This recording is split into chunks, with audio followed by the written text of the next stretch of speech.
The harbour on Edward's branch line had never been so quiet.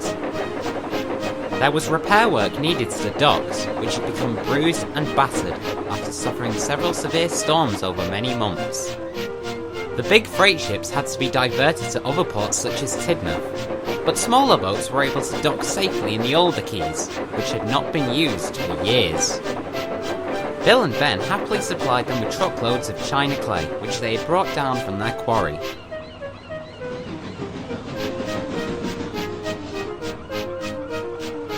Well, that's the 4th train of the day.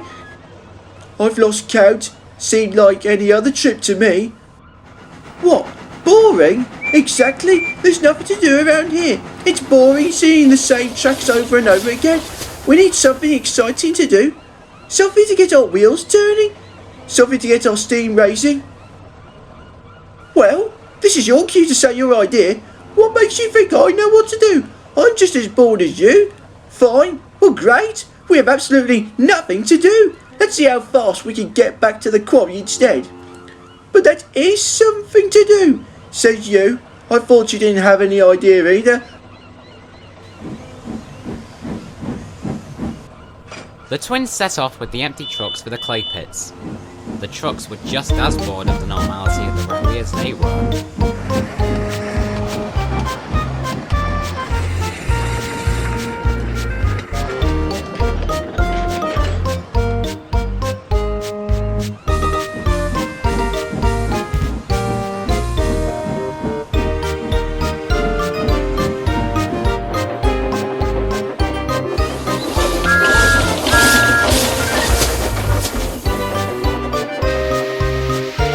Little did they know there was trouble ahead, something that was also normal for the railway. This was a very rural part of the island, with narrow dirt roads unsuitable for heavy vehicles, but perfect for horses. Up ahead, a farmer was guiding his horse over an ungated crossing. There was no way the farmer could have anticipated a train to be approaching at such high speed. But it did, and not only one, but two! Bill! Brake! Quickly! How quickly is quickly? No!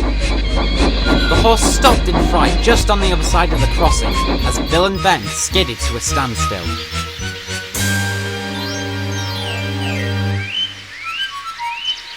Watch out! You could have seriously hurt us or worse! You stupid trains! Will you ever learn? We're terribly sorry, Mr. Farmer, mister. We didn't see you there, mister. Honest. You ought to be more careful in future. Consider yourselves lucky we cleared your track in time. Yes, Mr. Farmer, mister. We will. Sorry, Mr. Farmer, sir.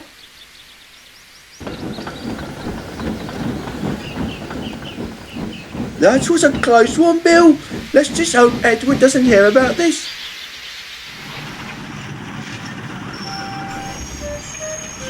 You did what? It wasn't our fault. We just didn't see him in time, that's all. That's all? Is that all you have to say for yourselves? You could have caused a serious accident at that ungated crossing. I hate to think what could have happened. No doubt this was because you were running fast again. One more incident like this and I'll have a word with the quarry manager. Last warning, you two, this carelessness has gone on long enough. The twin engines sulked away to shunt some trucks, each a little worried about Edward's threat.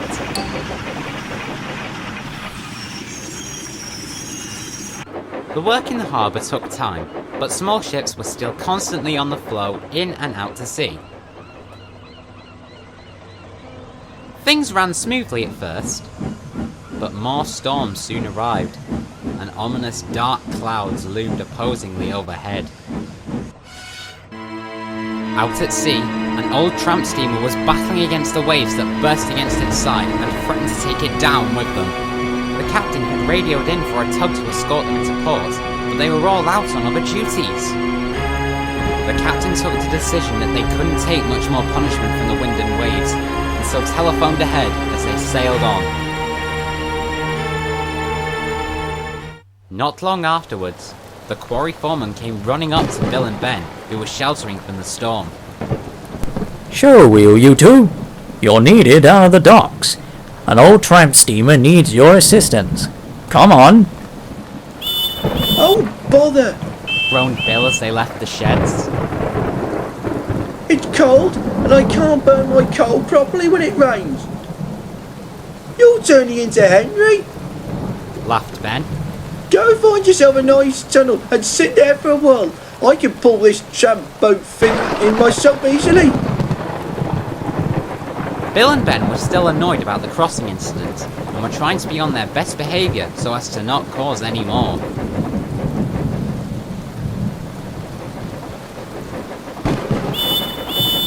They looked both ways and chuffed over the crossing with extra care.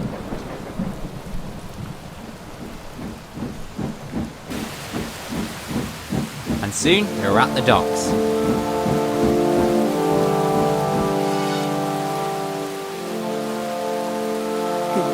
Don't mess this one up too, Bill. We can't afford to get into more trouble. Are you saying it was all my fault the other day? I don't remember you ever helping me much either, if I'm honest. The waves bashed fiercely against the dockside as the tramp steamer rocked in. It threw a line to the two engines, which was attached to their couplings. They had to be careful here. Puff forwards too far, and the vessel will be beached in the shallow water. Bill and Ben were aware of this, but were too concentrated on arguing to realise what was happening. I mean, if I hadn't put my brakes on, then we would have hit that farmer's horse for sure. You're lucky I wasn't there. If you weren't there, we wouldn't have been going so fast, would we? That was your idea. But you didn't stop me by thinking of another idea, so it's your fault, really. It isn't. Oh, it is. Oh, but it isn't. Aha, but it is. Then, it happened. The argument raged on, much like the storm, which was putting the tramp steamer in a hazardous situation.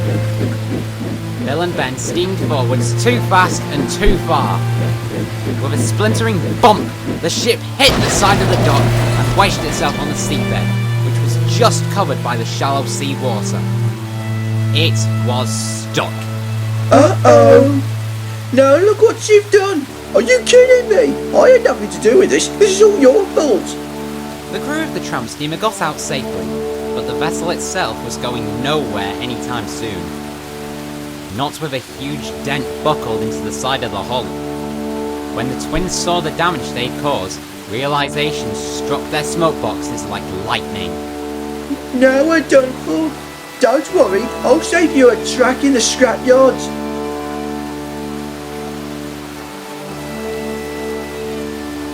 Edward was outraged when he heard the news, and so was the quarry foreman. He sent the twins to their sheds until they could be trusted, but before they went, the Blue Engine had a strong word. I'm ashamed of the pair of you. How you got yourselves into this mess I may never know, especially after what I told you. I don't think you know what you've even done. Not only have you damaged the ship, you've also blocked off the dock to others. No dock means no ships. No ships means no goods for the branch. I want you to have a long think about what happened whilst you're in that shed, because by the looks of things, you're going to be there for a long time.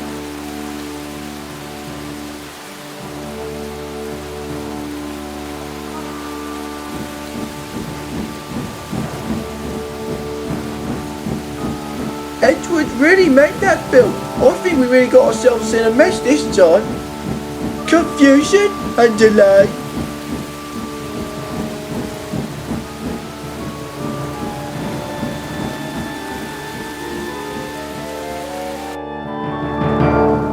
The storms got worse, but trains on Sodor get through no matter what the weather. Work on the dock improvements was put on hold as thunder and lightning cast down. Bill and Ben were lucky to stay in their shed, as it didn't help their boredom much.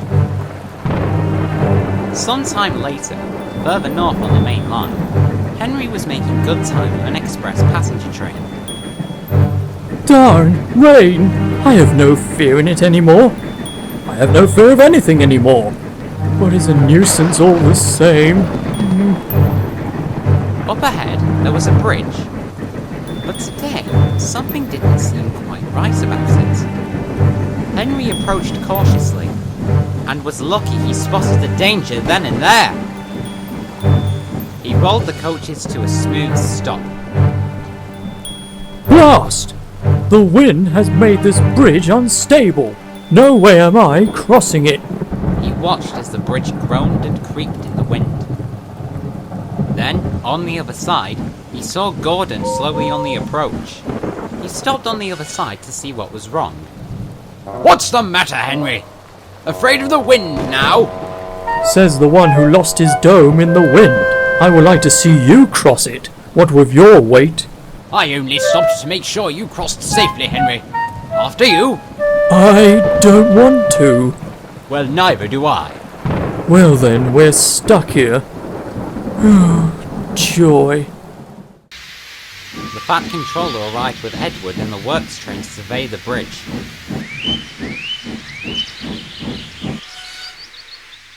Come on, you two. I expect my express trains to be on the constant move, not stuck in the middle of nowhere. What's wrong? It's the bridge, sir. We can't cross it. It's just not stable enough. Henry was right. When the workmen inspected the bridge, they found it far too dangerous for larger engines to travel across. That is quite the predicament. We've got you two stuck here, and the main line out of action. How are we going to get trains to and from the mainland? The bridge is strong enough for lighter engines, sir. I can't believe I'm saying this, but we need a common tank engine. That's just it. All of our engines are busy actually doing work. Unlike some. Even then, most of our tank engines are still too heavy to be safe. Edward suddenly remembered two small engines he hadn't seen for a good few days now. Sir, I think I may have a solution. It's only temporary, but it'll work until we can get the bridge mended. Go on. Wake up, you two. You got a job to do. No thanks, I think we'll stay here. We're in enough trouble as it is. Well then, it's time you two made up for your mistakes. Sir Topham Hatt needs you on the main line right away. It didn't take long for Bill and Ben to get steam up and to reach the main line. They found 3 tender engines sitting patiently by a bridge. Oh no, not you two. No tricks, okay? You're on the main line now, and we take things very seriously here. Then why are you acting so silly by being afraid of this bridge? It won't bite.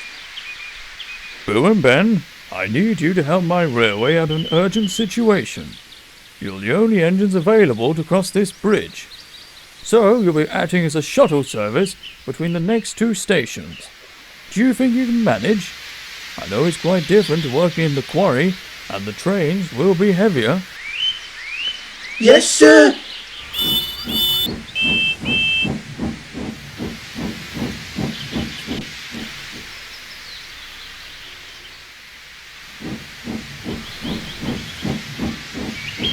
The twins set to work, first pulling Henry and Gordon back to their last stations.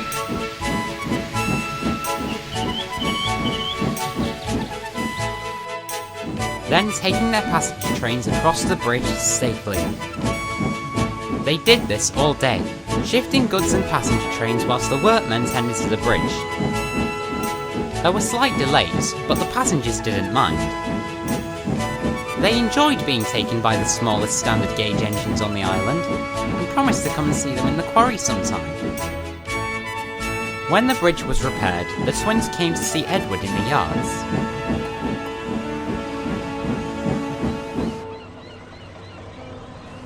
So, how did you enjoy your day on the main line? A nice change of scenery, I presume? Oh yes, you were the one who asked if we could help out, weren't you, Edward? Thanks, Edward. I suppose the saying is true. Every cloud does have a silver lining. Just promise me you'll stay out of any trouble in the future, you two. At least for one day. Right, about that.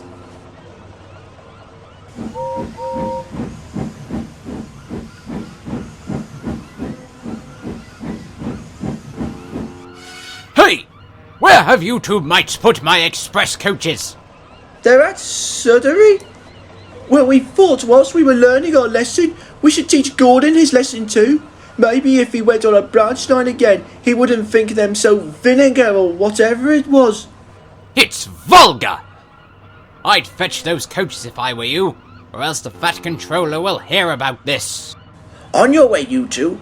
Just when I thought you were beginning to behave, I suppose some things just never change.